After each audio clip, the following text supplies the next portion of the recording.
Hoy en día hay más de 8.000 millones de humanos viviendo en la Tierra. Estamos en todas partes: ciudades, granjas, montañas, desiertos. Hemos construido rascacielos, enviado cohetes a Marte, creado Internet. Dominamos este planeta como ninguna otra especie lo ha hecho. Sin embargo, si hubieras mirado el mundo hace 900.000 años, la imagen hubiera sido sorprendentemente diferente. Apenas quedaban 1.280 humanos vivos en todo el planeta. No 1.28 millones, no 128.000, solo 1.280 individuos reproductivos. Eso es todo. El futuro entero de la humanidad colgando de un hilo tan fino que casi es imposible creer que estamos aquí hoy. Si estás usando esto para dormir, esa es literalmente la razón por la que los hago. Así que, tal vez suscríbete y dime dónde estás y qué hora es. Reviso los comentarios y es como Berlín en el desayuno, Boston a la hora de dormir, todo al mismo tiempo.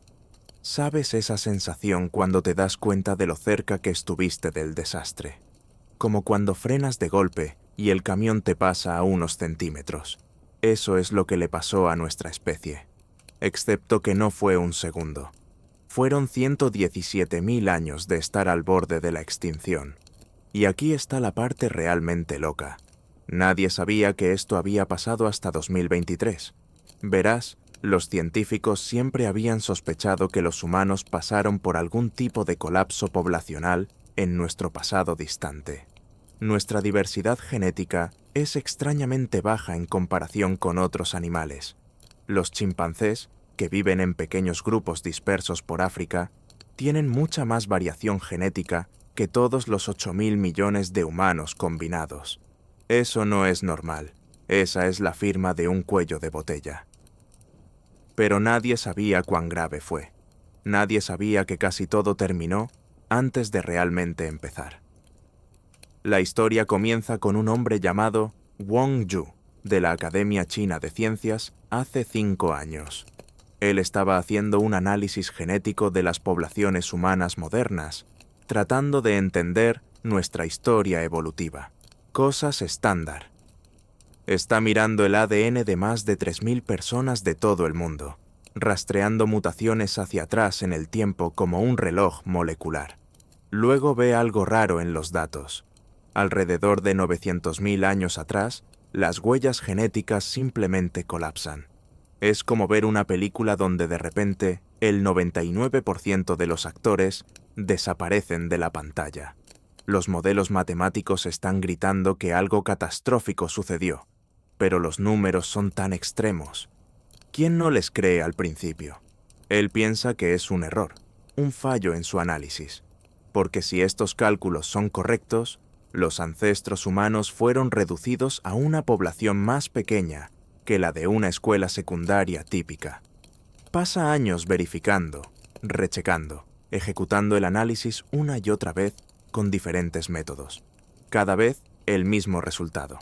El 98.7% de los ancestros humanos fueron aniquilados alrededor de hace 930.000 años, y los sobrevivientes permanecieron en números críticamente bajos durante más de 100.000 años. Ahora eso es más tiempo de lo que los humanos modernos han existido como especie. Ahora podrías pensar, bueno, nuestros ancestros pasaron por un momento difícil. Gran cosa. Las especies se recuperan de la extinción cercana todo el tiempo. ¿Verdad? Incorrecto. Cuando las poblaciones se reducen a este tamaño, generalmente no se recuperan. Mueren. Los modelos matemáticos muestran que una vez que llegas a alrededor de 1.000 individuos, entras en lo que los biólogos llaman el vórtice de extinción. Los problemas genéticos se acumulan. El incesto aumenta. Los desastres aleatorios pueden acabar con todo el grupo. La mayoría de las especies que alcanzan números tan bajos simplemente desaparecen para siempre. Pero de alguna manera, nuestros ancestros no desaparecieron. Durante 117.000 años se mantuvieron. A través de las edades de hielo, las sequías, la extinción de innumerables otras especies, una pequeña población de humanos primitivos se extendió por quién sabe dónde, manteniendo viva la llama de la humanidad cuando debería haberse apagado. Lo que hace que este descubrimiento sea aún más increíble es el momento en que ocurrió. Hace 900.000 años nos coloca justo en medio de lo que los geólogos llaman la transición del medio Pleistoceno temprano. Este fue el momento en que el clima de la Tierra se volvió completamente loco. Antes de este período, las edades de hielo venían y se iban en ciclos relativamente predecibles de 41.000 años. El planeta se enfriaba, las capas de hielo crecían, luego las cosas se calentaban nuevamente. Difícil, pero manejable. Pero alrededor de 900.000 años atrás, todo cambió. Los ciclos de hielo cambiaron a patrones brutales de 100.000 años. Los glaciares se hicieron masivos, cubriendo enormes porciones de los continentes del norte. El nivel del mar bajó cientos de pies. Las temperaturas oceánicas cayeron en picado. Y en África, donde vivían nuestros ancestros, el clima se volvió increíblemente severo y seco. Imagina esto. Eres un humano primitivo, tal vez Homo erectus, o uno de sus descendientes, viviendo en lo que solía ser un bosque frondoso. Con el paso de las generaciones, tu mundo se está transformando en un desierto árido. Las fuentes de agua desaparecen. Los animales que cazas se extinguen. Los alimentos vegetales se vuelven escasos. Y no está mejorando, está empeorando durante miles y miles de años. Esto es lo que los científicos llaman una tormenta perfecta para la extinción masiva. Y eso es exactamente lo que le pasó a la mayoría de las poblaciones humanas. Fueron aniquiladas. Solo un pequeño grupo en algún lugar de África logró sobrevivir. No sabemos exactamente dónde. No sabemos cómo, pero lo hicieron. Ahora, aquí es donde la historia se vuelve aún más desconcertante. Durante este periodo de cuello de botella, ocurrió algo sin precedentes en la genética humana. 2 de nuestros cromosomas ancestrales se fusionaron. Simplemente se unieron en uno solo. Por eso los humanos tenemos 46 cromosomas, mientras que nuestros parientes más cercanos, los chimpancés y gorilas, tienen 48. La fusión de cromosomas es increíblemente rara. Ocurre tal vez una vez cada varios millones de años, y ocurrió justo en medio de nuestro evento de casi extinción. Esto no fue una coincidencia. Verás, cuando las poblaciones son muy pequeñas, los cambios genéticos inusuales pueden extenderse por todo el grupo mucho más rápido de lo normal. Si un individuo tenía esta fusión cromosómica y sobrevivió para reproducirse, sus hijos la heredarían. Y en una población de solo 1.280 personas, un cambio genético como este podría volverse universal en pocas generaciones. Hoy en día, todos los humanos en la Tierra llevamos este cromosoma fusionado, los 8.000 millones de nosotros. Es el cromosoma 2 y contiene la firma genética de esos desesperados 117.000 años, cuando la humanidad casi se extinguió. Los científicos pueden señalar el lugar exacto donde ocurrió la fusión. Pueden ver las cicatrices moleculares donde 2 cromosomas antiguos se unieron. Es como evidencia forense del crimen más importante en la historia humana. Pero la fusión de cromosomas hizo más que solo reducir nuestro número de cromosomas. Algunos investigadores creen que pudo haber desencadenado cambios en el desarrollo cerebral. Los genes cerca del sitio de fusión afectan la función neural. Es posible que la sacudida genética durante el cuello de botella haya contribuido a la evolución de cerebros humanos más grandes y complejos. Piénsalo. Nuestra inteligencia, nuestra capacidad de crear arte, música y tecnología, nuestra capacidad para el lenguaje y el pensamiento abstracto, todo eso podría remontarse a un accidente genético que ocurrió cuando apenas quedaban 1.000 humanos en la Tierra. La evidencia de este cuello de botella está escrita en nuestro ADN como una cápsula del tiempo. Cada persona viva hoy lleva la firma molecular de esos 117.000 años de supervivencia. Los genetistas de poblaciones pueden verlo en los patrones de variación genética, la huella matemática de la casi extinción. Pero durante décadas, nadie pudo interpretar correctamente la señal. Verás, los métodos antiguos de análisis genético eran como intentar leer un libro a través de una cerradura. Los científicos podían detectar que algo había sucedido en nuestro pasado, pero no podían ver el panorama completo. Sabían que los humanos habían pasado por al menos un gran cuello de botella poblacional. Probablemente cuando nuestros ancestros dejaron África hace unos 60.000 años, pero no tenían idea de que hubo otro, mucho más severo, mucho antes. Fue necesario el desarrollo de nuevas herramientas computacionales como el método FitCoal que Wong Yu y su equipo crearon para finalmente descifrar el código. Estas nuevas técnicas pueden analizar miles de genomas simultáneamente y rastrear cambios genéticos de casi 1 millón de años atrás.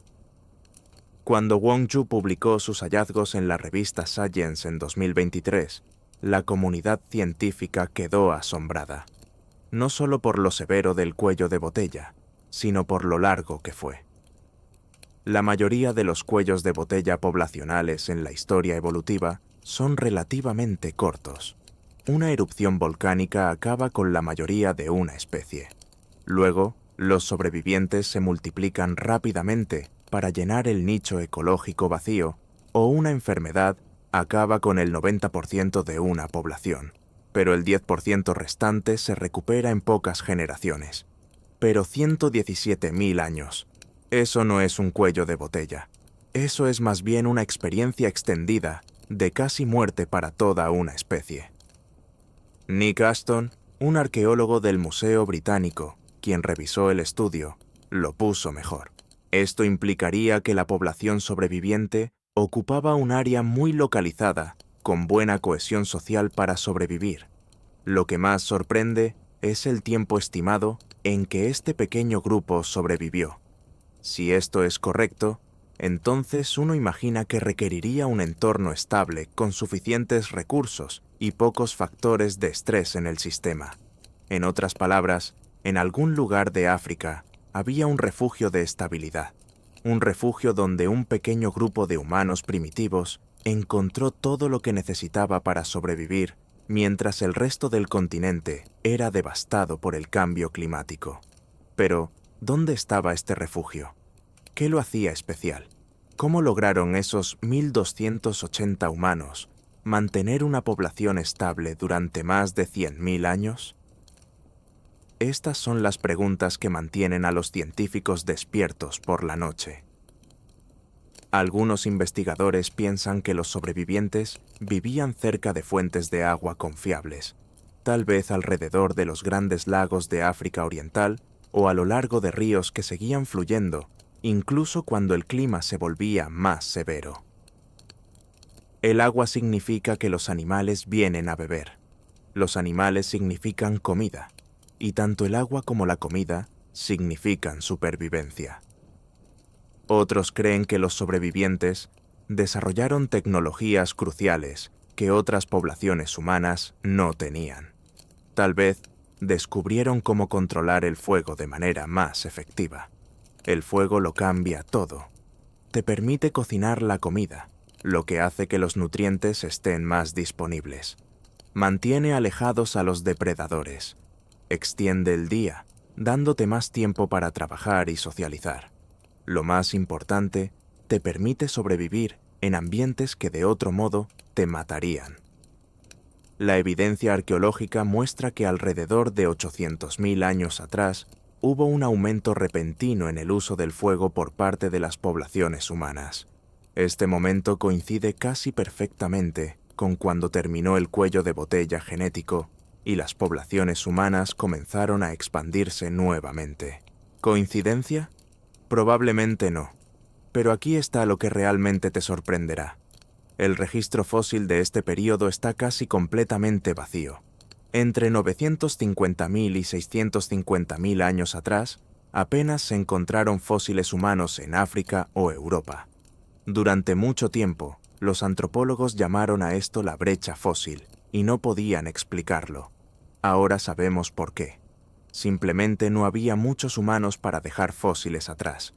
Con solo 1.280 individuos reproductivos, dispersos por quién sabe cuántos territorios, las probabilidades de que alguno de ellos muriera en condiciones que preservaran sus huesos durante cientos de miles de años eran increíblemente pequeñas. Es como intentar encontrar una aguja en un pajar, excepto que apenas hay agujas, y el pajar es del tamaño de un continente. Los pocos fósiles que tenemos de este período provienen principalmente de Europa y Asia, no de África, lo que significa que probablemente representan poblaciones humanas que no formaron parte directa del cuello de botella. Tal vez el severo colapso poblacional solo afectó a ciertos grupos de humanos primitivos, mientras que otros en diferentes regiones lograron sobrevivir en números ligeramente mayores. Esto tiene sentido si lo piensas. África es un continente enorme con climas y ecosistemas diversos. Mientras que algunas regiones pueden haberse vuelto inhabitables durante la crisis climática, otras podrían haber permanecido relativamente estables. Pero la evidencia genética es clara. Los ancestros de todos los humanos modernos, además de los neandertales y los denisovanos, pasaron por este extremo cuello de botella. Todos somos descendientes de esos 1.280 sobrevivientes. Cada persona que lea esta historia lleva ADN de esa pequeña población que se negó a rendirse durante la peor crisis climática en la historia evolutiva humana. Los científicos estiman que perdimos alrededor del 65% de nuestra diversidad genética total durante el cuello de botella. Eso es una cantidad enorme. Para ponerlo en perspectiva, el famoso efecto fundador, cuando los humanos modernos dejaron África hace unos 60.000 años, solo redujo la diversidad genética en un 15%. Esta pérdida de diversidad genética tiene consecuencias con las que todavía vivimos hoy. Es por eso que los humanos son inusualmente susceptibles a ciertas enfermedades. ¿Por qué tenemos sistemas inmunológicos relativamente débiles en comparación con otros primates? ¿Por qué los trastornos genéticos que serían raros en poblaciones más diversas son relativamente comunes en los humanos? De manera retorcida, nuestra debilidad es prueba de nuestro mayor triunfo. Cada vulnerabilidad genética que llevamos es evidencia de que nuestros ancestros fueron lo suficientemente fuertes como para sobrevivir cuando la supervivencia parecía imposible. Pero la historia no termina con la supervivencia. Lo más increíble es lo que sucedió después. Alrededor de 813.000 años atrás, algo cambió. La población de los humanos primitivos comenzó a crecer nuevamente. No lentamente, no gradualmente, rápidamente. En unas pocas miles de años, los descendientes de esos 1.280 sobrevivientes se habían extendido por África y más allá.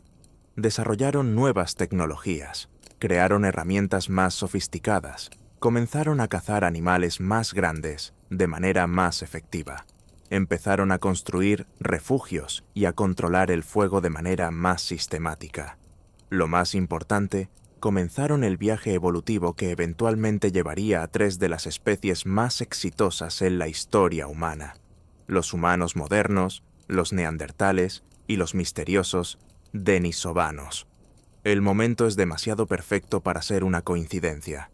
La evidencia genética sugiere que el último ancestro común de las 3 especies vivió justo cuando terminó el cuello de botella, como si el evento de casi extinción no solo pusiera a prueba las habilidades de supervivencia de nuestros ancestros, sino que los forjara en algo nuevo, algo más fuerte, algo más adaptable, algo que no solo pudo sobrevivir en un mundo hostil, sino que eventualmente lo dominaría.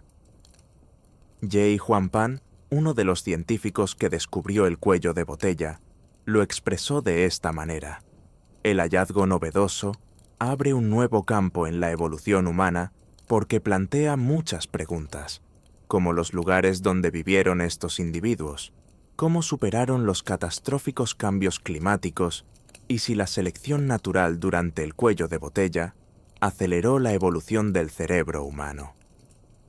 Esa última parte es crucial, la selección natural durante el cuello de botella. Cuando los tamaños de las poblaciones son extremadamente pequeños, la evolución no funciona como normalmente lo hace. Normalmente, los cambios genéticos se difunden lentamente en poblaciones grandes. Las mutaciones beneficiosas tardan cientos de generaciones en volverse comunes. Las perjudiciales tardan en desaparecer. Pero en una población de 1.280 individuos, la evolución avanza a una velocidad vertiginosa.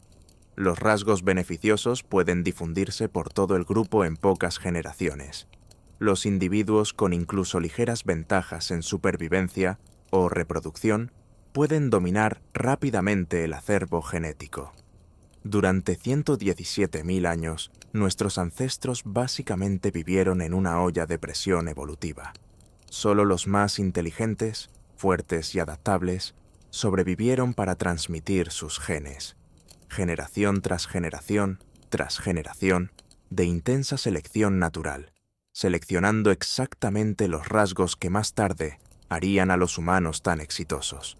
Capacidad para resolver problemas, cooperación social, uso de herramientas, habilidades de comunicación, capacidad para aprender y adaptarse rápidamente a entornos cambiantes. Todos estos rasgos probablemente se perfeccionaron y amplificaron durante esos 117.000 años de casi extinción. El cuello de botella genético no fue solo algo que nuestros ancestros sobrevivieron, fue algo que los hizo a ellos y a nosotros quienes somos. Pero, ¿cómo fue eso realmente? Vivir durante 117.000 años de un infierno evolutivo. Volvamos mucho, mucho tiempo atrás. Son 930.000 años atrás y el mundo está llegando a su fin. No en una explosión dramática o un impacto de asteroide. Lentamente, brutalmente, un fracaso tras otro en las cosechas. Eres parte de un pequeño grupo de humanos primitivos, tal vez 30 o 40 individuos. Tu especie ni siquiera tiene nombre aún. Homo erectus, Homo heidelbergensis. Los científicos aún discuten los detalles. Lo que importa es que eres lo suficientemente humano como para que los hijos de los hijos, los hijos de los hijos de tus hijos, miles de generaciones después, eventualmente se conviertan en nosotros. Y ahora mismo estás viendo desaparecer tu mundo. Los bosques donde tus padres cazaban se están convirtiendo en tierras áridas. Las tierras áridas se están convirtiendo en desierto. Los ríos que corrían todo el año ahora son arroyos estacionales, luego solo camas secas marcadas con barro agrietado. Tu grupo se mueve constantemente, siguiendo fuentes de agua que siguen secándose, siguiendo manadas que siguen reduciéndose, siguiendo la esperanza que sigue apagándose. Esto no es una sequía. Las sequías terminan. Esta es la nueva normalidad. Los patrones orbitales de la Tierra han cambiado a una configuración de pesadilla. Las capas de hielo en el norte están creciendo enormemente, atrapando tanta agua que el nivel del mar baja cientos de pies. El Mediterráneo se convierte en una serie de lagos más pequeños. Aparecen puentes terrestres entre los continentes. Pero no es el hielo lo que está matando a tu gente. Es lo que el hielo le hace a África. Verás, cuando se forman enormes capas de hielo en el norte, crean una especie de represa atmosférica. Los patrones climáticos que antes traían lluvias regulares a África se interrumpen. Los monzones que alimentaban los ríos del continente se debilitan y se vuelven erráticos. Lo que antes era un bosque se convierte en una pradera. La pradera se convierte en desierto, y el desierto se convierte en nada. Los científicos tienen un nombre para lo que le pasó a África durante este periodo: la aridificación. El continente no solo se volvió más seco, se volvió catastróficamente más seco. La evidencia fósil muestra que la mayoría de los grandes mamíferos se extinguieron. Especies de antílopes que habían prosperado durante millones de años simplemente desaparecieron. Las poblaciones de elefantes se desplomaron. Cuando los grandes animales se extinguen, todo lo demás sigue. Los depredadores mueren de hambre, los carroñeros mueren de hambre, y cualquiera que dependa de cazar o de carroñar, como los humanos primitivos, enfrenta una elección: adaptarse o morir. La mayoría eligió mal, pero tu pequeño grupo, tu banda de 1280 individuos dispersos por el continente, encontró algo que los demás pasaron por alto. Tal vez fue una cadena montañosa que todavía capturaba suficiente lluvia para sostener algunos árboles.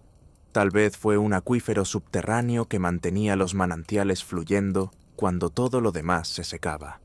Tal vez fue un valle de grietas que creó su propio microclima. Lo que fuera, funcionó durante 117.000 años. Ahora, hablemos de lo que realmente significaba funcionar. Olvida todo lo que crees saber sobre la evolución humana como una marcha constante hacia el progreso. No hubo progreso durante el cuello de botella, solo hubo supervivencia. Tu banda probablemente vivió en grupos de 20 a 30 personas, familias extendidas, todos relacionados entre sí dentro de unas pocas generaciones.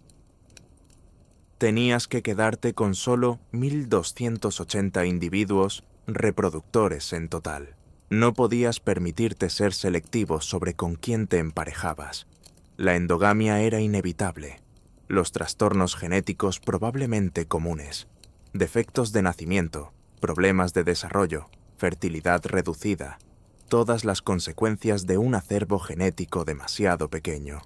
Pero de alguna manera, persististe. La rutina diaria era brutal. Despertar, encontrar agua, encontrar comida, no morir. Repetir durante 100.000 años. El agua era lo primero, siempre. En un paisaje donde la mayoría de los arroyos se secaban la mitad del año, saber dónde encontrar fuentes de agua confiables significaba la diferencia entre la vida y la muerte. Probablemente tu gente desarrolló una habilidad casi sobrenatural para leer la tierra, para detectar señales de agua subterránea, para predecir qué arroyos estacionales fluirían más tiempo. Tal vez aprendieron a cavar pozos, simples, tal vez solo agujeros cavados con palos y piedras, pero incluso un pozo rudimentario que llegara a agua subterránea podría sostener a una familia durante una temporada seca. La comida era más difícil.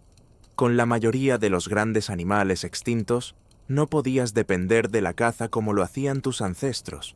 Te convertiste en lo que los antropólogos llaman un generalista dietético. Comías de todo. Insectos, siempre insectos. Termitas, grillos, larvas de escarabajo.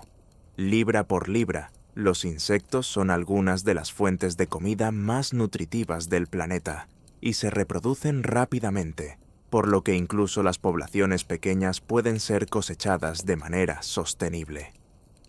Comías raíces, tubérculos, cualquier cosa que creciera bajo tierra, donde estaba protegida del calor y la sequía. Aprendiste qué plantas eran comestibles durante diferentes estaciones, cuáles eran tóxicas a menos que se prepararan adecuadamente, cuáles podían almacenarse para tiempos difíciles. Te convertiste en un experto en encontrar huevos, huevos de aves, huevos de reptiles, cualquier cosa con proteínas. Probablemente aprendiste a seguir a ciertos animales hasta sus lugares de anidación, cronometrando tus incursiones para obtener el máximo rendimiento sin destruir la futura cría. Y ocasionalmente, cuando tenías suerte, encontrabas carne. No los enormes mamuts lanudos que tus ancestros cazaban en grupos de docenas. Esos ya se habían ido. Pero animales más pequeños. Una joven antílope separada de su manada. Una cebra herida. Un elefante viejo muriendo de sed. Aquí es donde el fuego se volvió crucial. Los humanos primitivos llevaban cientos de miles de años usando el fuego. Pero durante el cuello de botella, el fuego no solo era útil, era la diferencia entre la vida y la muerte. Cocinar la carne la hacía más segura para comer. Mataba parásitos y bacterias que podrían acabar con toda tu familia. Más importante aún, cocinar descomponía las proteínas duras, y hacía que los nutrientes fueran más accesibles. Podías obtener más calorías de la misma cantidad de comida. Cocinar plantas fue aún más revolucionario. Muchas raíces y tubérculos son indigestibles o incluso venenosos cuando están crudos, pero cocinarlos los convierte en fuentes importantes de carbohidratos. Algunos investigadores piensan que fue entonces cuando los humanos aprendieron a procesar los alimentos vegetales de manera sistemática. Pero el fuego hizo más que solo mejorar tu dieta. Extendió tu día.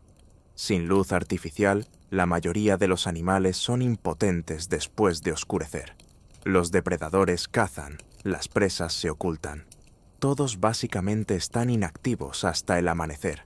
Pero con fuego, tu banda podía mantenerse activa después del atardecer. Podías trabajar en herramientas, reparar refugios, compartir información sobre dónde habías encontrado agua o comida. Lo más importante, podías fortalecer los lazos sociales. Y los lazos sociales eran todo durante el cuello de botella. Con grupos tan pequeños, no podías permitirte conflictos. Cada individuo era precioso. Perder a un adulto por peleas, accidentes o enfermedades debilitaba a toda la banda. Perder a varios, y quizás no sobrevivieras a la próxima mala temporada. Así que desarrollaste habilidades de cooperación que harían que los diplomáticos modernos se pusieran celosos. Aprendiste a compartir recursos, incluso cuando los recursos eran escasos. Aprendiste a resolver disputas sin violencia. Aprendiste a cuidar a los enfermos y heridos en lugar de abandonarlos. Lo más crucial, aprendiste a compartir conocimiento. Cuando alguien descubría una nueva fuente de agua, todos aprendían sobre ella. Cuando alguien descubría cómo procesar una planta tóxica para hacerla comestible, ese conocimiento se propagaba rápidamente por todo el grupo. Cuando los cazadores desarrollaban una nueva técnica para rastrear a los animales, se convertía en conocimiento común en pocos días. Esto no era solo ser amable, era una estrategia de supervivencia. En una población tan pequeña, perder el conocimiento acumulado cuando alguien moría podría ser catastrófico. Así que desarrollaste tradiciones orales, métodos de enseñanza, formas de pasar información de una generación a la siguiente.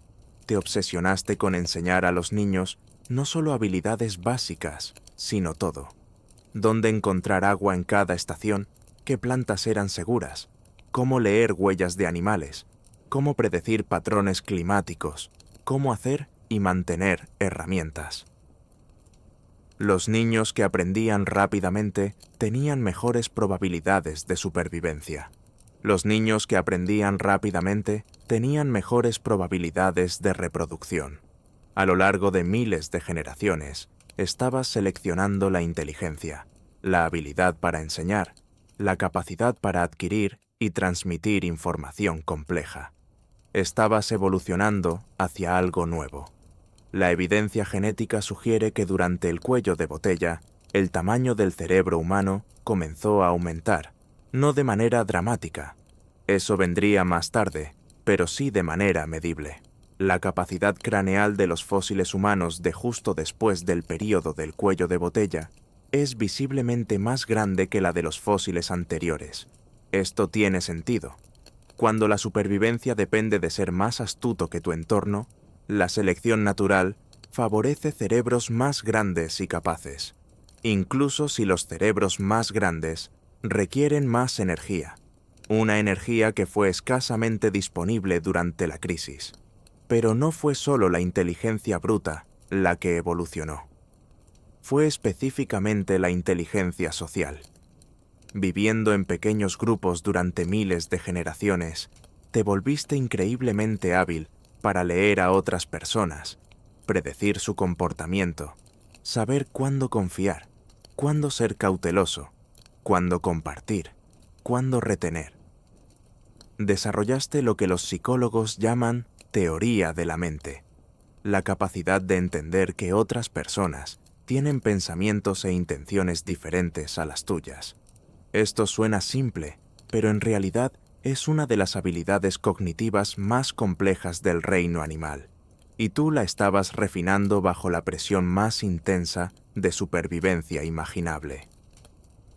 El registro arqueológico de este período es frustrantemente escaso, pero lo poco que tenemos es fascinante. Las herramientas se volvieron más sofisticadas, pero también más estandarizadas, como si los pequeños grupos estuvieran desarrollando formas consistentes de hacer las cosas y compartiendo esas técnicas ampliamente. Las herramientas de piedra del final del período del cuello de botella muestran lo que los arqueólogos llaman convergencia cultural. Diseños similares apareciendo en diferentes regiones, más o menos al mismo tiempo. Esto sugiere redes de comunicación entre grupos, rutas comerciales, tal vez incluso reuniones regulares, donde las bandas se encontrarían para intercambiar no solo bienes, sino también conocimientos y genes. Porque aquí está la cuestión de esos 1.280 individuos reproductores. No todos vivían en un solo lugar. La genética básica de la población nos dice que tenían que estar dispersos. Pon 1.280 personas en un solo valle y un solo desastre, inundación, sequía, brote de enfermedad, erupción volcánica, podría acabar con todos ellos. La evolución no comete ese tipo de errores, así que estaban dispersos. Tal vez grupos de 20-30 personas separadas por cientos de millas, conectadas por redes de parentesco y comercio, pero viviendo lo suficientemente independientes como para que ningún desastre pudiera destruirlos a todos. Esto creó lo que los biólogos llaman una estructura metapoblacional. Grupos individuales ascendiendo y cayendo, extinguiéndose y siendo reemplazados, pero la red general sobreviviendo. Es como un juego de golpear topos, excepto que los topos son poblaciones humanas y los martillos son sequías, enfermedades y desastres climáticos. Algunos grupos son golpeados y desaparecen, pero otros sobreviven, se reproducen y envían migrantes para repoblar los territorios vacíos. Durante 117.000 años, este juego desesperado continuó. Algunas generaciones probablemente vivieron relativamente bien, encontrando buenos territorios con recursos confiables.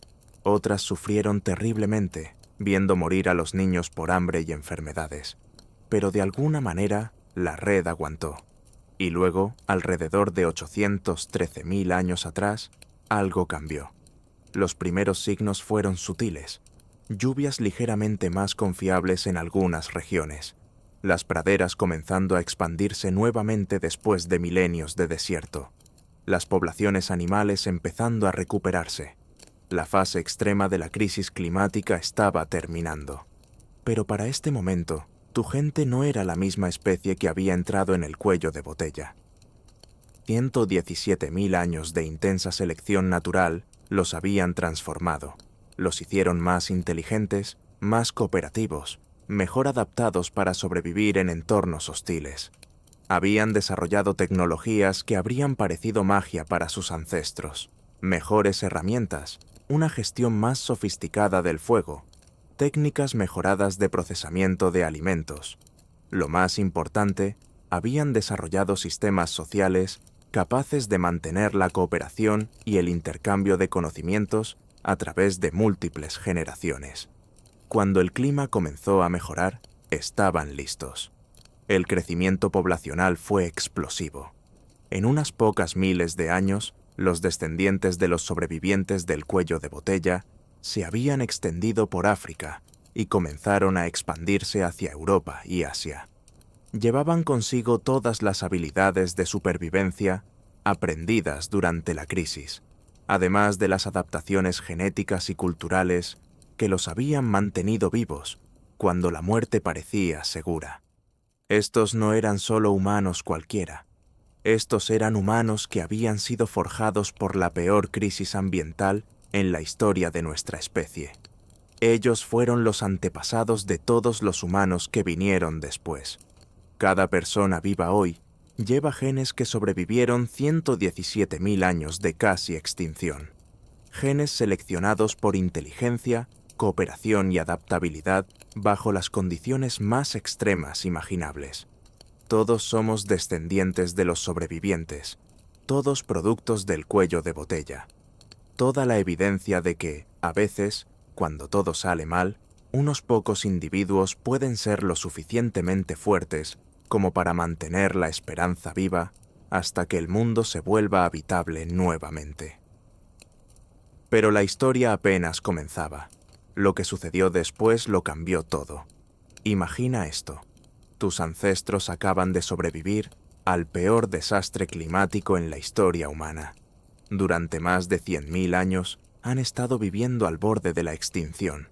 Pequeños grupos dispersos por África, aferrándose a los refugios que pudieron encontrar. Luego, regresan las lluvias. No todo de una vez, no en todas partes, pero lentamente, año tras año, las praderas comienzan a regresar. Los ríos que habían estado secos durante milenios comienzan a fluir nuevamente. Los animales que habían desaparecido de vastas regiones empiezan a reaparecer en pequeños rebaños. Y tu gente endurecida por la batalla, probada por el clima, refinada evolutivamente, explotó por el paisaje como nunca antes se había visto. En solo unas pocas miles de años, que es básicamente nada en términos evolutivos, los descendientes de esos 1.280 sobrevivientes se habían multiplicado en cientos de miles, tal vez millones. Se expandieron desde el rincón de África que los había protegido durante la crisis y comenzaron a colonizar territorios que habían estado vacíos durante generaciones. Pero aquí es donde la historia se pone realmente salvaje. No solo se expandían como una gran familia humana feliz. El cuello de botella genético había hecho algo sin precedentes en la evolución humana. Había preparado el terreno para el evento de especiación más importante en nuestra línea evolutiva. Alrededor de hace 800.000 años, esa única población de sobrevivientes comenzó a dividirse en 3 grupos distintos, 3 caminos evolutivos separados que eventualmente se convertirían en las 3 especies humanas más exitosas de la historia: los humanos modernos, los neandertales y los misteriosos denisovanos. Ahora, la especiación generalmente lleva cientos de miles de años, tal vez millones. Las especies se dividen lentamente, acumulando diferencias generación tras generación, hasta que ya no pueden cruzarse. Pero el cuello de botella comprimió y aceleró todo. Esos 117.000 años de intensa selección natural crearon una especie de resorte evolutivo. Cuando la población finalmente se expandió, explotó en múltiples direcciones a la vez. Piensa en esto. Tomas un río y lo fuerzas a través del canal más estrecho posible durante 100.000 años. Toda esa presión del agua se acumula. Luego, de repente, quitas la restricción. El agua no solo fluye, sino que explota en todas direcciones, tallando nuevos canales, creando nuevos caminos. Eso es lo que le pasó a la evolución humana después del cuello de botella. El primer grupo se quedó en África. Eventualmente, estos se convertirían en los antepasados de los humanos modernos, Homo sapiens. Pero no eran modernos todavía. Aún estaban evolucionando, aún perfeccionando las habilidades de supervivencia que los habían llevado a través de la crisis. El segundo grupo se dirigió hacia el norte y el oeste, hacia Europa y Asia Occidental. Estas poblaciones encontraron un mundo muy diferente al que sus ancestros conocían. Más frío, más estacional, lleno de nuevos desafíos y nuevas oportunidades. Se adaptaron rápidamente. En unos pocos cientos de miles de años, habían desarrollado las construcciones robustas, pasajes nasales agrandados y adaptaciones al clima frío que los harían perfectamente adecuados para la Europa de la Edad de Hielo. Se convirtieron en los neandertales. El tercer grupo se dirigió hacia el este, extendiéndose por Asia y eventualmente llegando hasta Indonesia y Nueva Guinea. Sabemos menos sobre ellos porque dejaron menos fósiles, pero sabemos que existieron porque su ADN todavía aparece en las poblaciones modernas de Asia y Oceanía. Fueron los Denisovanos. Los tres grupos llevaban la firma genética del cuello de botella, el cromosoma fusionado, la diversidad genética reducida, las adaptaciones neuronales que fueron seleccionadas durante esos brutales 117.000 años. Pero también comenzaron a desarrollar sus propios rasgos únicos. La población africana que se quedó atrás enfrentó un ambiente en recuperación, pero aún desafiante. Necesitaban ser adaptables, innovadores, capaces de explotar una amplia gama de recursos. A medida que el clima continuaba fluctuando, la selección natural favoreció la inteligencia, la capacidad para resolver problemas, la habilidad para desarrollar nuevas tecnologías rápidamente cuando las condiciones cambiaban. Durante cientos de miles de años, esta población desarrolló lo que ahora reconocemos como las características clave de los humanos modernos. Cerebros más grandes en relación con el tamaño del cuerpo, una estructura ósea más ligera, mayor capacidad para el pensamiento simbólico. Lo más importante, desarrollaron lo que los antropólogos llaman modernidad conductual, la capacidad de crear arte, usar símbolos, participar en razonamiento abstracto, el conjunto de herramientas mentales que eventualmente les permitiría dominar el planeta. Pero eso aún estaba lejos en el futuro. Por ahora, solo eran una de 3 especies humanas, todas compitiendo por recursos en un mundo que aún se recuperaba del mayor desastre climático en la historia humana. Los neandertales, mientras tanto, se estaban convirtiendo en algo completamente diferente. Al mudarse a Europa durante el período de recuperación, se encontraron con un entorno que seguía siendo brutalmente frío y estacional. Inviernos que podían durar 8 meses, veranos que eran breves e impredecibles. Se adaptaron volviéndose increíblemente robustos. Los esqueletos neandertales muestran una densidad ósea y masa muscular que harían que los culturistas modernos se pusieran celosos. Desarrollaron pasajes nasales masivos para calentar y humidificar el aire frío y seco que respiraban. Sus cerebros en realidad crecieron más que los de los humanos modernos, posiblemente como una adaptación a los complejos desafíos de la supervivencia en la edad de hielo. Pero su adaptación más impresionante fue cultural. Los neandertales se convirtieron en cazadores expertos. No solo eran carroñeros oportunistas como muchos de sus predecesores, sino depredadores estratégicos y sistemáticos, capaces de derribar enormes mamíferos de la edad de hielo. Desarrollaron técnicas sofisticadas para lanzar lanzas. Aprendieron a cazar en grupos coordinados, llevando a los grandes animales a zonas de matanza. Descubrieron cómo preservar la carne durante los largos inviernos, probablemente utilizando refrigeración natural en cuevas y permafrost. Lo más notable es que desarrollaron las primeras prácticas funerarias sistemáticas en la historia humana. Las tumbas de los neandertales muestran evidencia de una colocación intencional, a veces con objetos funerarios. Esto sugiere que habían desarrollado el pensamiento simbólico, la capacidad de concebir la muerte como algo significativo, algo digno de ritual. Ya no solo sobrevivían, estaban creando cultura. Los denisovanos estaban haciendo algo similar en Asia, pero sabemos menos sobre sus adaptaciones específicas. Lo que sí sabemos es que fueron increíblemente exitosos. El análisis genético de las poblaciones asiáticas modernas muestra ADN de denisovanos desde Filipinas hasta el Tíbet, lo que indica que se extendieron a través de un rango enorme de ambientes.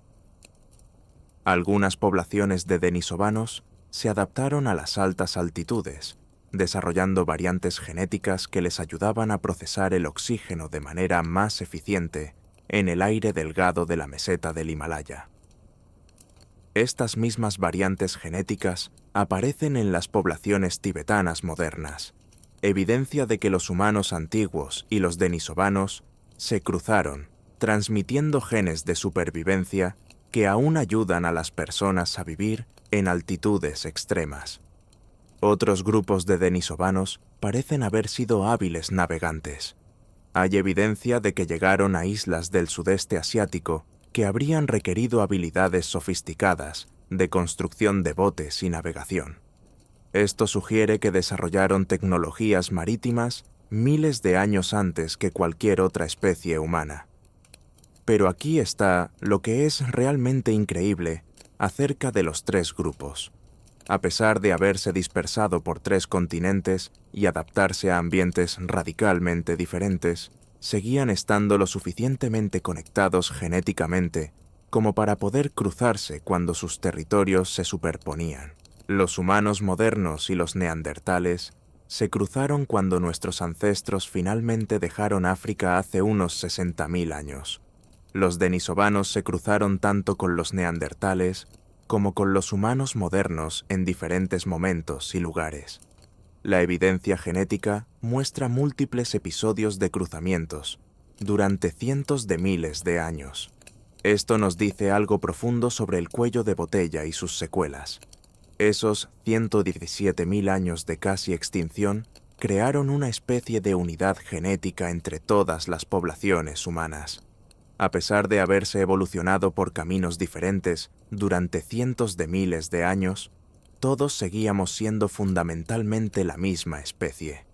Todos seguíamos portando la fusión cromosómica que nos marcaba como sobrevivientes del cuello de botella. Todos seguíamos compartiendo el conjunto básico de herramientas genéticas que se había refinado durante esos milenios desesperados. Pero cada grupo también estaba desarrollando sus propias estrategias especializadas de supervivencia. El registro arqueológico de este período muestra una explosión de innovación tecnológica, no solo entre un grupo, sino entre los tres. En África, la tecnología de herramientas de piedra se vuelve cada vez más sofisticada. Los simples cortadores y hachas de mano que habían dominado los kits de herramientas humanas durante millones de años, dan paso a puntas de lanza, raspadores e implementos de corte cuidadosamente elaborados para tareas específicas. Más importante aún, la fabricación de herramientas se convierte en algo estandarizado. Los sitios arqueológicos de todo África muestran diseños de herramientas sorprendentemente similares, lo que sugiere una comunicación generalizada y el intercambio de conocimientos entre grupos. Esta es la firma de la verdadera evolución cultural. Las ideas se difunden más rápido que los genes, permitiendo una adaptación rápida a nuevos desafíos y oportunidades.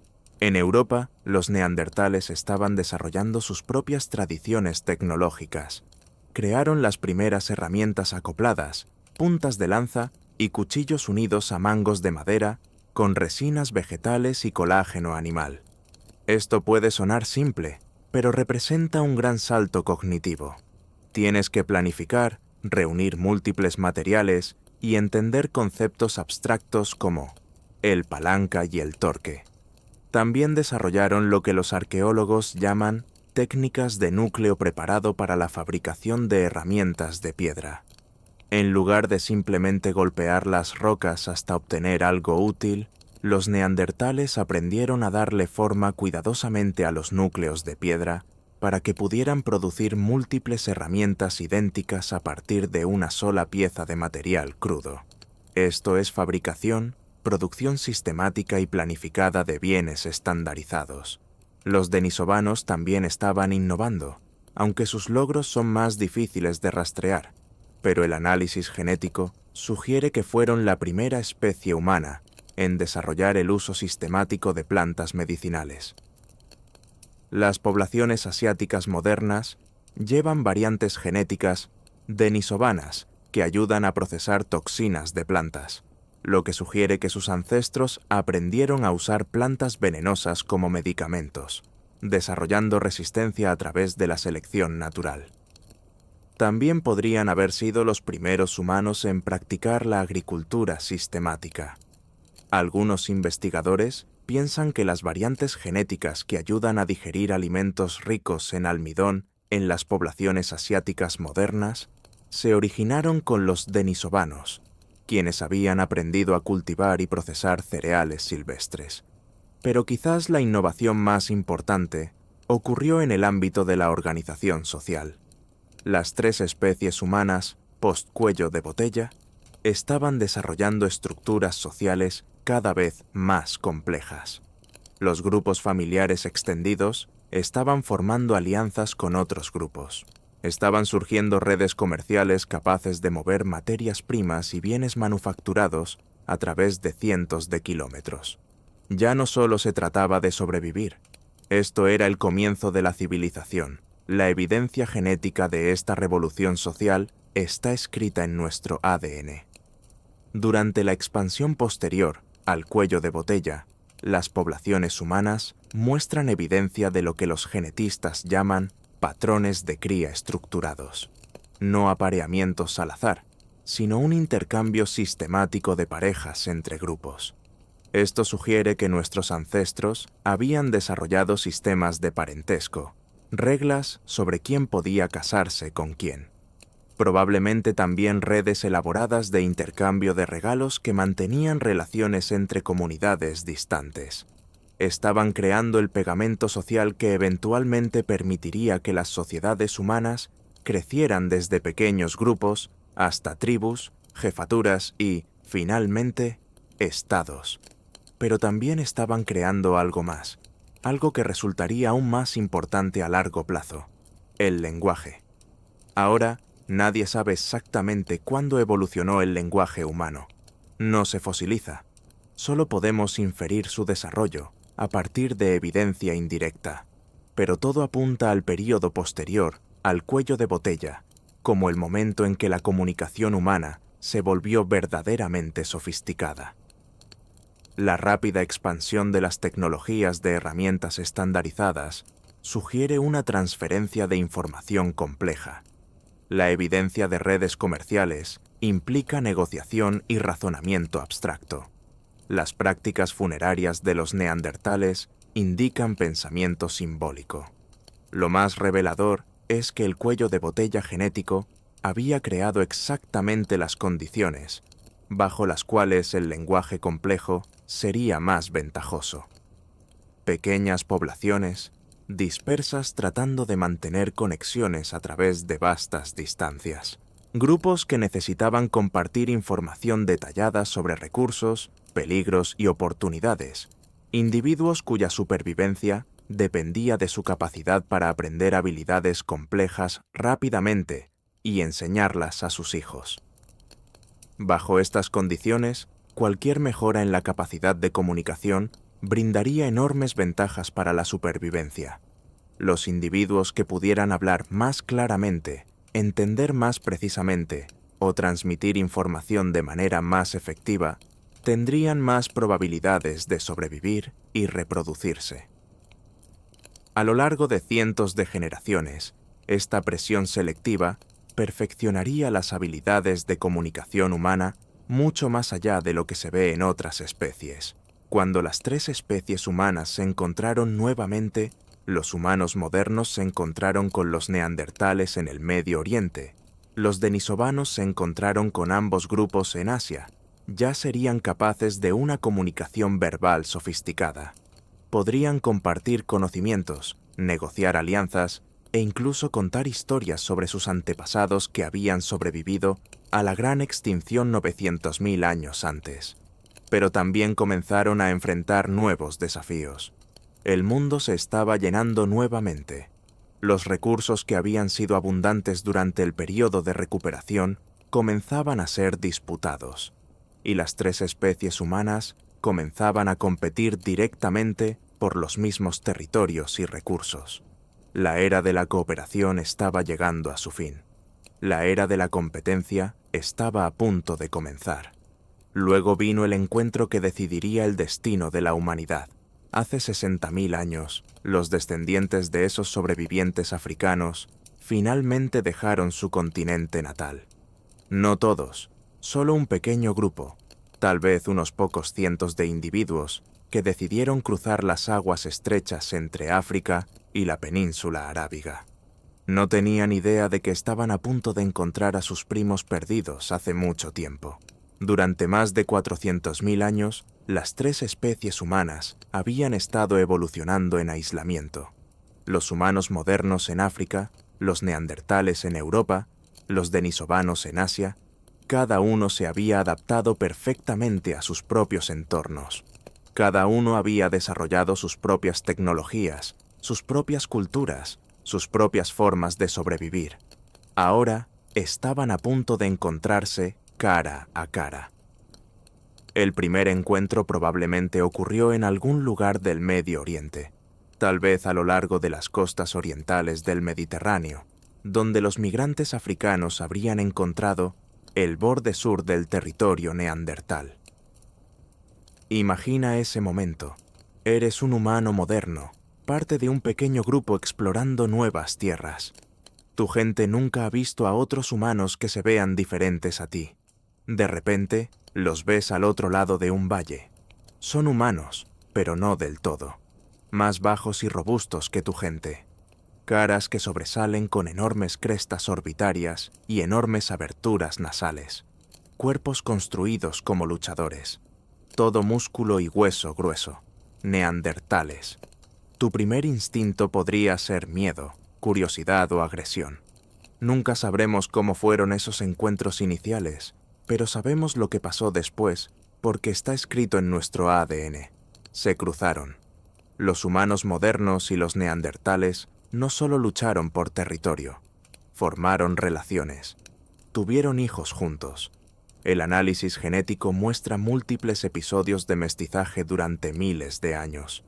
Hoy, todos los humanos no africanos tienen alrededor del 2% de ADN neandertal. Esa es la firma genética de esos antiguos encuentros. La prueba de que, cuando nuestras especies se encontraron, al menos en algunos casos, eligieron la cooperación sobre el conflicto. Pero la cooperación tiene sus límites. El Medio Oriente durante este periodo era como una puerta giratoria entre especies. El clima cambiaba y los humanos modernos se expandían hacia el norte. El clima volvía a cambiar y los neandertales empujaban hacia el sur. Durante decenas de miles de años, la región cambiaba de manos repetidamente. A veces, los humanos modernos controlaban los mejores terrenos de caza. A veces, los neandertales lo hacían, pero ninguno podía establecer una dominancia permanente hasta que algo cambió las reglas del juego. Hace unos 45.000 años, los humanos modernos desarrollaron lo que los arqueólogos llaman el kit de herramientas del Paleolítico Superior, un conjunto revolucionario de tecnologías que los hacía cazadores y recolectores mucho más efectivos. Lanzadores de lanzas sofisticados que podían lanzar proyectiles con una precisión mortal. Agujas de hueso que les permitían crear ropa ajustada para el clima frío.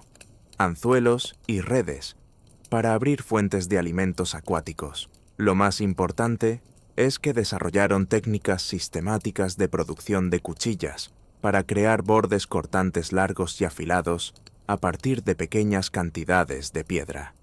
No eran solo mejores herramientas, eran multiplicadores de fuerza, tecnologías que permitían a grupos más pequeños de humanos lograr lo que previamente requería grupos mucho más grandes. Un grupo de neandertales cazadores podría necesitar 20 personas para cazar un mamut. Un grupo de humanos modernos, con lanzadores de lanzas y tácticas coordinadas, podría hacerlo con 8. Esta ventaja de eficiencia se acumulaba con el tiempo. Los humanos modernos podían mantener territorios más grandes, con poblaciones más pequeñas. Podían sobrevivir en entornos marginales que desafiarían incluso a los robustos neandertales. Podían expandirse más rápido a nuevas regiones y establecer asentamientos permanentes más fácilmente. Los neandertales, que habían sobrevivido a la edad de hielo gracias a su gran resistencia física y cooperación grupal, de repente se encontraron siendo superados por una especie más avanzada tecnológicamente. Pero no se dieron por vencidos sin pelear. La evidencia arqueológica de este período muestra un aumento de la violencia entre grupos humanos. Los sitios de neandertales contienen más armas. Los sitios de humanos modernos muestran evidencia de fortificaciones. Los restos esqueléticos presentan marcas de conflictos interpersonales. Esto no fue genocidio. Fue competencia por los mismos recursos entre dos especies que eran lo suficientemente similares como para querer exactamente lo mismo. Fuentes de agua, terrenos de caza, sitios de refugio, materias primas para herramientas. Y cada vez más, los humanos modernos estaban ganando. No porque fueran más fuertes. Los neandertales eran físicamente superiores en casi todos los aspectos. No porque fueran más inteligentes. Los cerebros de los neandertales, de hecho, eran más grandes en promedio. Ganaron porque eran más flexibles. Los neandertales habían pasado cientos de miles de años perfeccionando estrategias de supervivencia para la Europa de la Edad de Hielo. Eran increíblemente buenos en lo que hacían, pero lo que hacían era muy específico. Los humanos modernos, productos del período de recuperación africano, habían sido seleccionados por su adaptabilidad.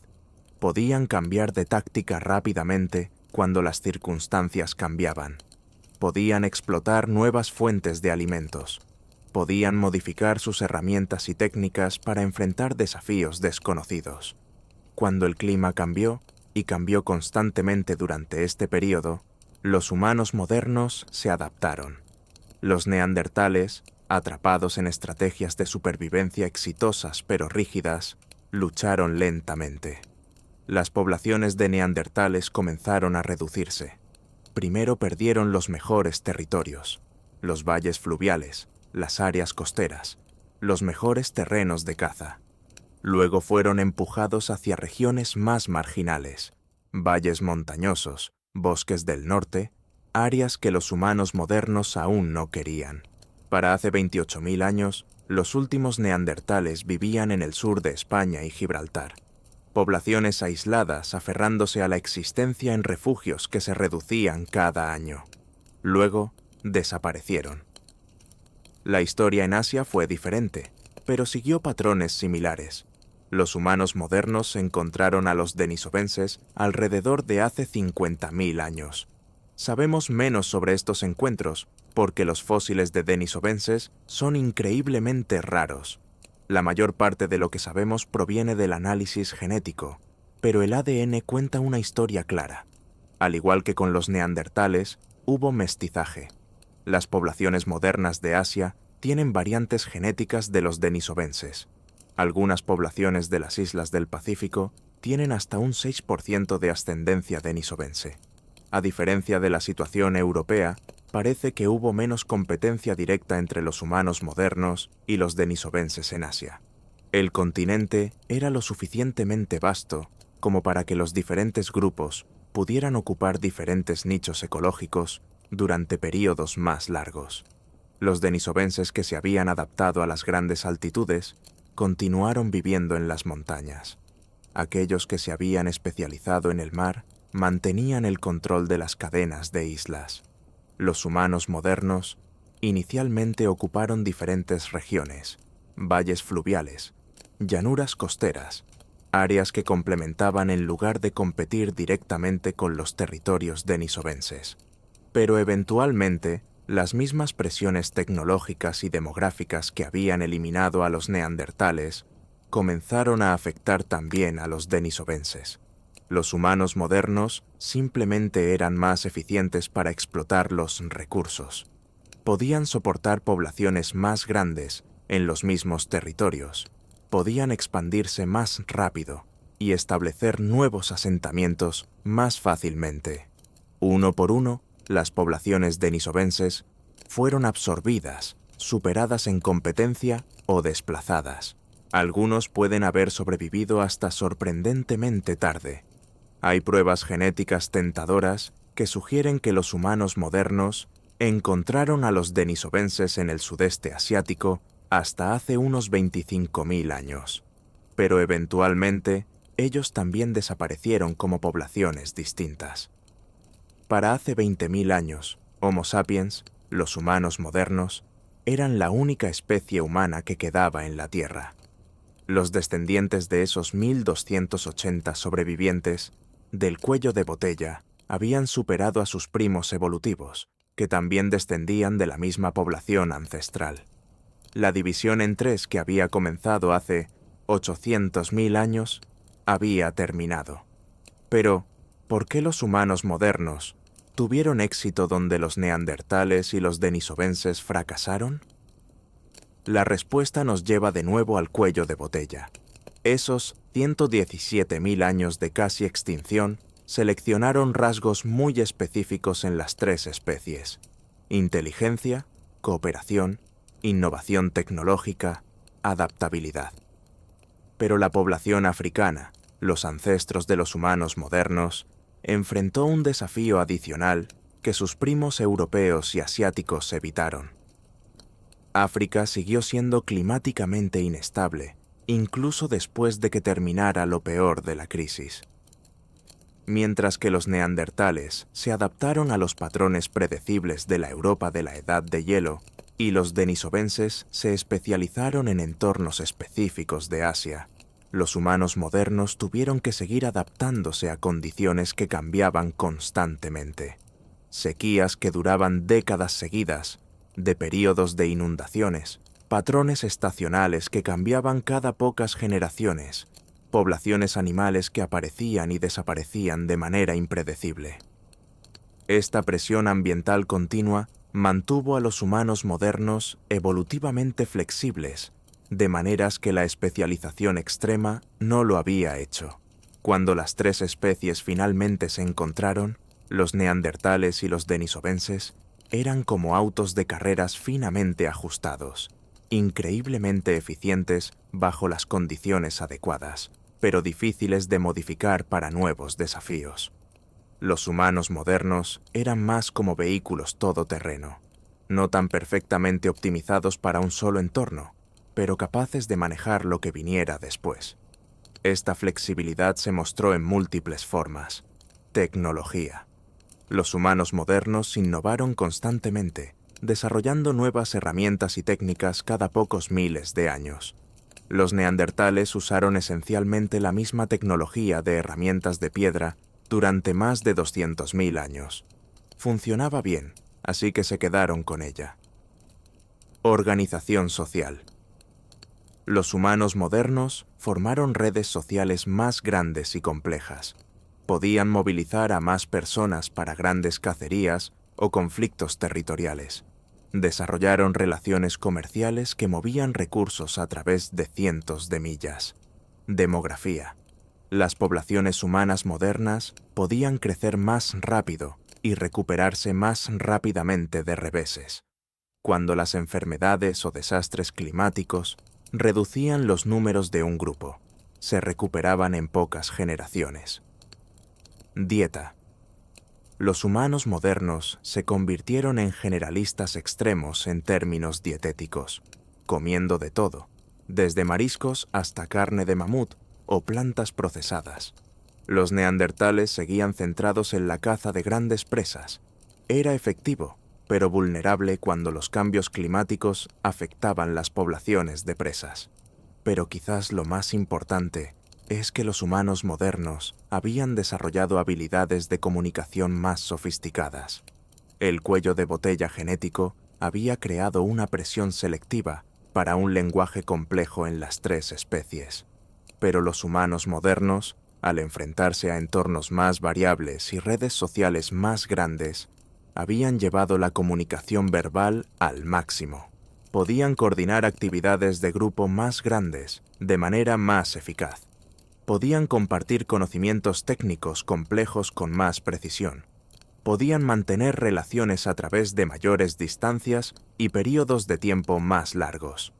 Cuando los humanos modernos se encontraron con los grupos de neandertales o denisovenses, no solo competían por recursos, competían con una ventaja de comunicación y organización que llevaba 400.000 años en formación. No era una lucha justa. Para hace 15.000 años, los humanos modernos se habían expandido a todos los continentes, excepto la Antártida. Habían desarrollado la agricultura, los asentamientos permanentes y sociedades complejas. La población que una vez consistió en solo 1.280 individuos, ahora incluía millones de personas que hablaban cientos de idiomas. Habían heredado todas las habilidades de supervivencia que habían llevado a sus ancestros a través del cuello de botella. Pero también habían desarrollado algo nuevo, algo que sus primos evolutivos nunca habían logrado: la capacidad no solo de adaptarse a su entorno, sino de remodelarlo por completo. La era de la dominancia humana había comenzado, y todo rastreaba hasta aquellos desesperados milenios cuando la supervivencia colgaba de un hilo muy delgado, y de alguna manera, imposiblemente, esos 1280 individuos se negaron a rendirse. Así que aquí estamos, 8.000 millones de humanos. Donde quiera que mires, Tokio tiene 14 millones de personas en su área metropolitana. Lagos tiene más de 15 millones. Nueva York, Londres, Mumbai, Sao Paulo. Ciudades tan masivas que se pueden ver desde el espacio, brillando como galaxias contra la oscura Tierra. Hemos construido Internet, conectando cada rincón del planeta. Hemos mapeado el genoma humano. Hemos enviado robots a Marte y telescopios al borde del universo. Hemos creado arte que conmueve a las personas hasta las lágrimas y música que hace bailar a extraños juntos. Somos la especie más exitosa en la historia de la vida en la Tierra. Y cada uno de nosotros, cada persona que lee esto, cada niño que nace ahora mismo, cada humano que haya vivido, lleva la firma genética de esos 1280 individuos que se negaron a rendirse hace 900.000 años. Esa es la parte que te detiene en seco cuando realmente lo piensas. Tu ADN contiene secuencias que sobrevivieron al peor desastre climático que nuestra línea evolutiva haya enfrentado. Genes que fueron puestos a prueba durante 117.000 años de casi extinción y salieron adelante. Cromosomas que se fusionaron bajo una presión imposible y, de alguna manera, nos hicieron más fuertes. La forma en que funciona tu cerebro, la manera en que resuelves problemas, cómo cooperas con extraños, cómo aprendes lenguas, cómo cuidas a tus hijos.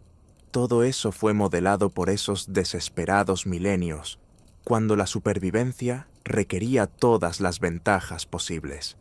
Eres la prueba viviente de que, a veces, contra todo pronóstico, la vida encuentra una forma. Pero este descubrimiento significa más que solo una historia de origen interesante. Explica mucho sobre por qué los humanos somos como somos. ¿Alguna vez te has preguntado por qué somos mucho mejores en la cooperación que otros primates? ¿Por qué podemos trabajar juntos en grupos de cientos o miles, mientras que los chimpancés se limitan a tal vez 50 individuos? Es porque nuestros ancestros pasaron más de 100.000 años en poblaciones tan pequeñas que la cooperación no solo era útil, era la única forma en que alguien podía sobrevivir. Los individuos que no podían llevarse bien con los demás morían. Los individuos que podían compartir, enseñar y trabajar juntos vivían lo suficiente como para transmitir sus genes. Durante 4.000 generaciones, la selección natural afinó nuestra capacidad de colaboración. ¿Alguna vez te has preguntado por qué los humanos estamos tan obsesionados con enseñar? ¿Por qué pasamos años de nuestras vidas solo mostrando a los niños cómo hacer cosas que otros animales aprenden por ensayo y error? Es porque durante el cuello de botella, perder conocimientos cuando alguien moría podía condenar a todo el grupo. Nuestros ancestros, que eran mejores para transferir información a la siguiente generación, tenían mejores probabilidades de supervivencia a lo largo de los milenios. Esto creó el instinto de enseñanza que permite a las sociedades humanas acumular conocimiento a lo largo de generaciones. No solo sobrevivimos al cuello de botella, nos volvimos adictos a aprender y compartir lo que aprendemos. ¿Alguna vez te has preguntado por qué somos tan buenos con las herramientas? ¿Por qué los humanos podemos usar de todo, desde martillos de piedra hasta teléfonos inteligentes, mientras que incluso los animales inteligentes como los delfines solo usan herramientas de manera muy limitada? Es porque la fabricación y el uso de herramientas fueron habilidades literalmente de vida o muerte durante los años de la crisis. Los individuos que podían innovar, que podían encontrar mejores maneras de obtener comida, hacer fuego o construir refugios, tenían más probabilidades de sobrevivir el tiempo suficiente para reproducirse. Evolucionamos como una especie que ve todo el mundo como material en bruto para resolver problemas. Pero el cuello de botella también explica algunas de nuestras debilidades. ¿Alguna vez te has preguntado por qué los humanos somos tan susceptibles a las enfermedades infecciosas en comparación con otros mamíferos? ¿Por qué caemos ante virus que apenas afectan a otros primates? Es porque perdimos el 65% de nuestra diversidad genética durante el cuello de botella. Eso incluye muchas variantes del sistema inmune que podrían habernos protegido de los patógenos. Somos todos mucho más genéticamente similares de lo que deberíamos ser para una especie de nuestro tamaño, lo que nos hace vulnerables a enfermedades que pueden explotar debilidades genéticas comunes. ¿Alguna vez te has preguntado por qué trastornos genéticos como la anemia falciforme o la enfermedad de Huntington persisten en las poblaciones humanas cuando la selección natural debería haberlos eliminado? Es porque algunos de estos trastornos podrían haber proporcionado ventajas durante el período del cuello de botella, o podrían ser efectos secundarios de otros rasgos que fueron seleccionados durante la crisis. Cuando quedas reducido a 1.280 individuos, las peculiaridades genéticas que normalmente desaparecerían pueden quedar atrapadas en toda la especie. Llevamos las cicatrices de la casi extinción, así como las fortalezas. Pero quizás la implicación más profunda de este descubrimiento es lo que nos dice sobre la unidad humana. En este momento, en 2025, hay personas que piensan que las diferencias raciales entre los humanos tienen algún significado biológico. Personas que creen que las poblaciones que se ven diferentes o hablan diferentes lenguas son tipos de humanos fundamentalmente distintos. El descubrimiento del cuello de botella destruye completamente ese pensamiento. Todos en la Tierra, literalmente todos, descienden del mismo grupo de 1.280 individuos que vivieron hace 900.000 años. Solo nos hemos separado durante unas pocas decenas de miles de años, lo que no es nada en términos evolutivos. Las diferencias genéticas entre cualquier dos poblaciones humanas son más pequeñas que las diferencias que encontrarías dentro de una sola población de chimpancés. Somos todos primos recientes. Cuando los humanos migraron fuera de África hace 60.000 años y se extendieron por todo el mundo, llevaron el ADN del cuello de botella a cada continente. Cuando desarrollaron diferentes colores de piel y rasgos faciales para adaptarse a los nuevos climas, simplemente estaban expresando diferentes combinaciones del mismo conjunto genético subyacente. Los aborígenes australianos que llegaron a su continente hace 50.000 años. Los europeos cuyos ancestros sobrevivieron a la edad de hielo. Los polinesios que navegaron a través del Pacífico usando mapas de estrellas y gráficos de palo. Los nativos americanos que cruzaron hacia las Américas durante el último período glacial. Todos llevan genes de esos 1.280 sobrevivientes, todos productos del mismo crisol evolutivo. No hay ellos, solo somos nosotros. Y nosotros siempre hemos sido una sola familia, moldeada por la misma historia de supervivencia contra probabilidades imposibles. Esto también tiene implicaciones para cómo pensamos sobre los desafíos modernos. El cambio climático, por ejemplo. En este momento, estamos enfrentando otro período de transformación ambiental rápida, no tan severo como el que nuestros ancestros enfrentaron hace 900.000 años, pero lo suficientemente grave como para amenazar la civilización humana. El descubrimiento del cuello de botella sugiere que tenemos razones tanto para preocuparnos como para tener esperanza. Preocupación porque los desastres climáticos del pasado han llevado a las poblaciones humanas al borde de la extinción. No somos invulnerables. No estamos garantizados a sobrevivir solo porque somos inteligentes, pero esperanza, porque llevamos el legado genético de los sobrevivientes definitivos. Los ancestros que sobrevivieron al cuello de botella no solo tuvieron suerte, fueron adaptables, innovadores, cooperativos. Estuvieron dispuestos a cambiar por completo su forma de vida cuando las circunstancias lo exigieron. Esos rasgos todavía están en nosotros. La misma flexibilidad que permitió a nuestros ancestros sobrevivir la transición del bosque a la sabana y al desierto.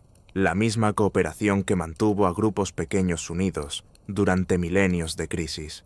La misma capacidad para resolver problemas que desarrolló nuevas tecnologías cuando los enfoques antiguos dejaron de funcionar. No somos la misma especie que entró al cuello de botella hace 930.000 años. Somos la especie que surgió de él, probados, refinados, capaces de sobrevivir a condiciones que matarían a casi cualquier otro mamífero grande en el planeta. Pero la supervivencia no está garantizada. Nunca lo estuvo. Los investigadores que descubrieron el cuello de botella, Wang Yu, Yuan Pan, Yipang Li y sus equipos, nos han dado más que solo un increíble descubrimiento científico. Nos han dado un espejo. Cuando miramos la evidencia genética de esos 117.000 años de casi extinción, no solo estamos aprendiendo sobre el pasado, estamos aprendiendo sobre nosotros mismos. Somos la especie que no se rinde, la especie que encuentra formas de sobrevivir cuando la supervivencia parece imposible, la especie que sale de los desastres más fuerte y más capaz que antes. Pero también somos la especie que puede perder el 99% de nuestra población y pasar más de 100.000 años aferrándonos con uñas y dientes antes de que las cosas mejoren. El cuello de botella es tanto una advertencia como una promesa. Una advertencia de que el éxito humano nunca está garantizado, que hemos estado más cerca de la extinción de lo que la mayoría de las personas imagina, que nuestra actual dominancia del planeta no es el resultado inevitable de ser la especie elegida, sino el premio arduamente ganado de los ancestros que sobrevivieron a condiciones que mataron casi a todo lo demás. Y una promesa de que llevamos en nuestros genes la capacidad de sobrevivir a casi cualquier cosa. Que descendemos de 1280 individuos que miraron un mundo que se desmoronaba a su alrededor y decidieron seguir adelante de todos modos. Cada vez que resuelves un problema, estás utilizando habilidades perfeccionadas durante el cuello de botella. Cada vez que cooperas con extraños, estás expresando patrones de comportamiento que mantuvieron a los grupos pequeños vivos durante milenios. Cada vez que enseñas algo nuevo a un niño, estás participando en las tradiciones de intercambio de conocimiento que mantuvieron la información crucial a lo largo de 4.000 generaciones de crisis. Los 1280 viven en nosotros, no metafóricamente, literalmente, en nuestros cromosomas, nuestros patrones neuronales, nuestra capacidad para la resiliencia.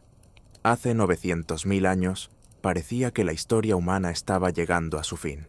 El clima se había vuelto hostil. La mayoría de las poblaciones se habían extinguido. Un pequeño grupo de sobrevivientes se enfrentaba a un mundo que parecía decidido a matarlos. Sobrevivieron, se adaptaron, se multiplicaron, se expandieron por todo el planeta y se convirtieron en nosotros. Hoy hay más de 8.000 millones de humanos viviendo en la Tierra. Hemos construido ciudades que albergan a millones, tecnologías que conectan a miles de millones, arte, música y literatura que capturan toda la gama de la experiencia humana. Somos los descendientes de los 1280. Somos la prueba viviente de que a veces, cuando todo sale mal, algunos individuos pueden ser lo suficientemente fuertes, inteligentes y cooperativos para mantener viva la esperanza hasta que el mundo vuelva a ser habitable. Y si nuestros ancestros pudieron sobrevivir a eso, nosotros podemos sobrevivir a cualquier cosa. El cuello de botella ha terminado. La expansión continúa Y la historia de esos 1280 sobrevivientes sigue